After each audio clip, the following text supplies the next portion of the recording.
எடுத்து போடுவேன். கருவேப்பிலை 2 தான் எல்லாம் கரெக்டாக போட்டு பிள்ளைங்களை சமையல் பண்ணி கொடுக்குறதுனால இந்த வேலையெல்லாம் நம்ம பார்க்கறதுனால நம்ம என்ன செய்யறது ஜோனில் அவ்வளோ இன்ட்ரெஸ்ட் இல்லை சிஸ்டர். அதனால் சமையல் பண்ணி முடிக்கிறதுக்கே இந்த நேரம் சரியாக போயிடும். சரியாக பார்த்து கொடுக்குறதுக்கு என்கிட்ட தான் ஃபஸ்ட்டு கேட்பீங்கன்னு நினச்சேன். ஃபுல் டைம் நான் செல்லில் தான் இருப்பேன். வாட்ஸ்அப்பில் ஸ்டேட்டஸ் போடுறது, இன்ஸ்டாகிராமில் ஸ்டோரி போடுறது, எல்லாத்தையும் பார்த்து எவ்வளோ லைக் வருதுன்னு பார்த்தாலும் எனக்கு நிம்மதியாக இருக்கும். இப்போ கூட நம்ம ஒரு செல்ஃபி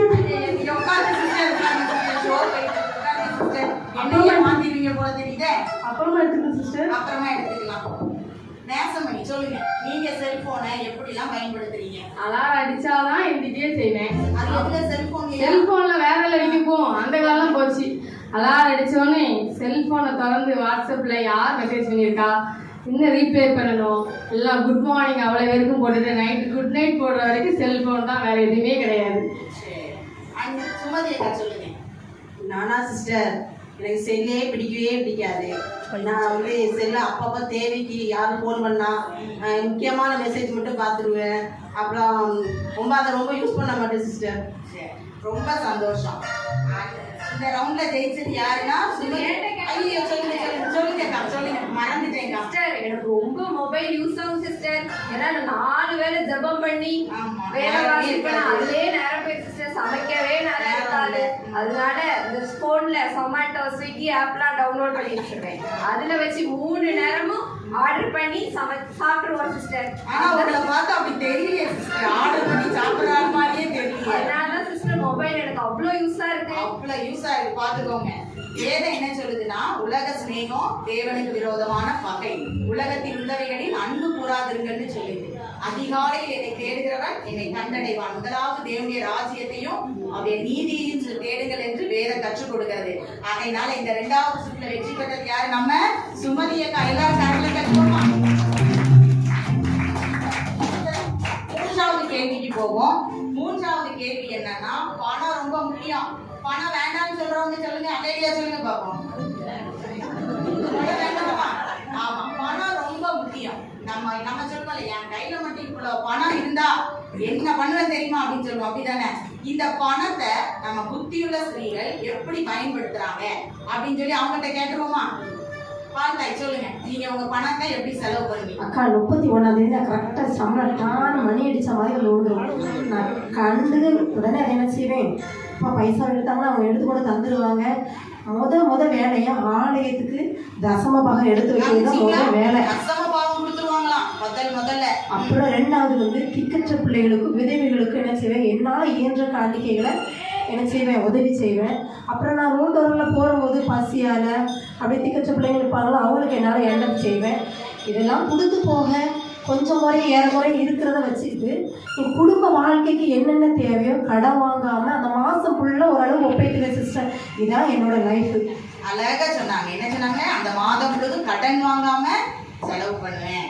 சரி, அடுத்தது ஜெசி அக்கா சொல்லுங்கக்கா. அது வர்றதும் தெரிய மாட்டேங்குது, போறதும் தெரிய மாட்டேங்குது சிஸ்டர். எதை பார்த்தாலும் ஆர்டர் பண்ணி வாங்கிடுவோம். எதை பார்த்தாலும் வாங்கிடுவீங்க? ஆமா சிஸ்டர். 2 பெண் பிள்ளைங்க எல்லாம் பார்த்து அழகழகா போடணும்ல. நம்ம நேசம் பண்ணிட்ட மணியை பத்தி கேட்போம், எப்படி அவங்க சொல்றாங்க? சம்பளம் எங்க வீட்டுக்காருக்கு 28ஆம் தேதி 30ஆம் தேதி போட்டுருவாங்க. போட்ட வேணா எங்க புது ஹோட்டல் இருக்குன்னு சர்ச் பண்ணுவேன். என் பிள்ளை என் தம்பி பிள்ளைகள் எல்லாத்தையும் கூட்டிட்டு போய் நல்லா புது ஹோட்டல்ல நல்லா சாப்பிட்டு பணத்தை காலி பண்ணிட வேண்டியதான். புதுசா ஆர்ஆர் பிரியாணி, எல்லா பிரியாணி தெரியும். திருநெல்வேலியில தெரியாத ஹோட்டல் கிடையாது, ரெஸ்டாரண்ட் தெரியாது, மால் தெரியாது, அங்க போயிருவேன். ரொம்ப சந்தோஷம் சிஸ்டர். சுமதி அக்கா சொல்லுங்க, நீங்க பணத்தை எப்படி செலவு பண்றீங்க? நானா வீணா செலவு பண்ணவே மாட்டேன் சிஸ்டர். ஆனால் என்ன செய்வேன்னா, இப்போ 1 லட்சம் சம்பளம் வந்திருக்குன்னா அடுத்த இன்னும் 2 லட்சம் அப்படி நான் சேர்த்து தான் வைப்பேன். தவிர 5 பைசா செலவு பண்ண சிஸ்டம் செலவு பண்ண மாட்டேன். பார்த்து சிஸ்டர், ஆட்சி மாறும், திடீர்னு நம்ம ஊர்ல வெள்ளம்லாம் வருது, அடிச்சுட்டு போயிருங்கள.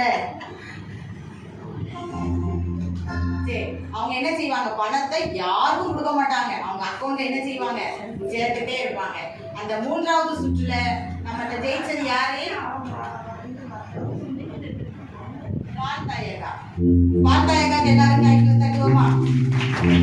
வேதம் என்ன சொல்லுதுன்னா, பண ஆசை எல்லா தீமைக்கும் வேறாய் இருக்கிறது, ஏழைக்கு இறங்குகிற அவன் கர்த்தருக்கு கடன் கொடுக்கிறான். அவர் கொடுத்ததை அவர் என்ன செய்வார்? நமக்கு திரும்ப கொடுப்பார். அதே வேதம் தான் என்ன சொல்லுது? நம்ம அதிகமா பிசினித்தனம் பண்ணி இருந்தோம்னா வறுமை நம்மளை விட்டு வந்துடும். நம்ம என்ன செஞ்சிடும்? வந்துடும். அதனால முதலாவது நம்ம தேவனுக்கு கொடுக்கணும், ஏழைகளுக்கு திக்கற்ற பிள்ளைங்களுக்கு கொடுக்கணும், கொஞ்சம் நமக்கும் என்ன செய்யணும்? சேர்த்துக்கிடணும். வேதம் என்ன சொல்லுது? எறும்பினிடத்தில் கற்றுக்கொள் அப்படின்னு சொல்லுது. 4வது கேள்வி போயிடலாமா? 4வது கேள்வி, நம்ம சர்ச்சு ஃபங்க்ஷன்ல பெண்கள் ஐக்கிய சங்கம்ல நம்ம சர்ச்சு ஃபங்க்ஷன் பெண்கள் ஐக்கிய சங்கத்துல இருந்து நடக்குது. அப்ப நம்ம சர்ச்சை பத்தி கேள்வி கேட்கணுமா கேட்க வேண்டாமா? கண்டிப்பா கேட்கணும். அதனால அனிதா காட்ட ஆரம்பிக்கும். அனிதா கா சொல்லுங்க, சர்ச்சில் உங்களுடைய பங்கு என்ன? சிஸ்டர், நான் வருஷத்துக்கு 3 தடவை தான் சிஸ்டர் சர்ச்சுக்கே வருவேன்.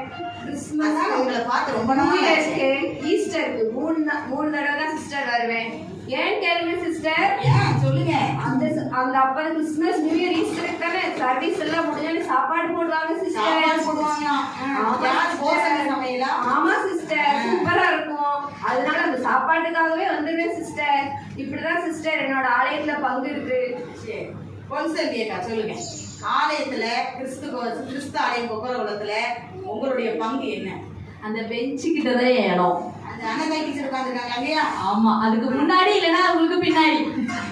முன்னாடி அதுக்கு பின்னாடி ஆமா, ஆரம்பிச்சப்பறம் வருவேன். சிஸ்டர் முன்னாடிலாம் இடம் இருக்கு, உட்காரலாம்ல? இல்ல, அந்த இடம் தான் பர்ஃபெக்டா. அந்த இடம் உங்களுக்கு பிடிச்ச இடம், அது உங்க இடம். சரி. அதுக்கடுத்து சர்ச் ஆரம்பிக்கவே வருவேன், முடிஞ்சு ஆமேன்னு சொல்லவே கிளம்பிடுவேன். கரெக்ட் சிஸ்டர், அப்படிதான் இருக்கும். ஏன்னா வீண் சண்டெல்லாம் வராது பார்த்தீங்களா? ஆமா, முடிஞ்ச உடனே என்ன செஞ்சிடணும்? ஓடிடணும். அடுத்து பால் தாய் சொல்லுங்க. சிஸ்டர், நான் வர்ற